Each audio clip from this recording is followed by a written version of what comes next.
सब लोग से यह कहम कि आप लोग अपन ढेर सारा प्यार सुने आशीर्वाद हमने के ऊपर बनैले रखी जाए, जोड़ी ऐसे ही सलामत रहे, जोड़ी हमेशा सलामत रहे भगवान से ये दुआ बा जी।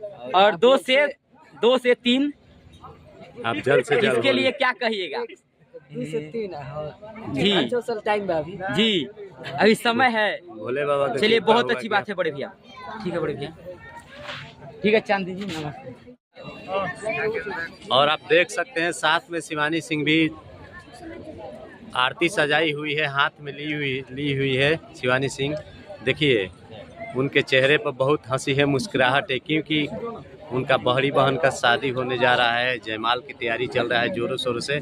भोजपुरी इंडस्ट्री का सबसे बेहतरीन कलाकार है, जो पावर स्टार पवन सिंह जी का स्पेशल गायिका इनको कहा जाता है शिवानी सिंह। जी हाँ, आप लोगों ने सही सुना। आज शिवानी सिंह जी का खुशी का ठिकाना नहीं है। देखिए शिवानी सिंह जी कितना खुश नजर आ रही है। देखिए यहाँ शिवानी सिंह जी का बहन का शादी होने जा रहा है, जयमाल का तैयारी हो रहा है। जयमाल पर शिवानी सिंह जी भी ताली बजा रही हुई नजर आ रही है। काफी ये इधर बांसुरी हाथ में थाली ली है, आरती ली हुई है, और जोरों शोरों से अपने बहन की सगाई।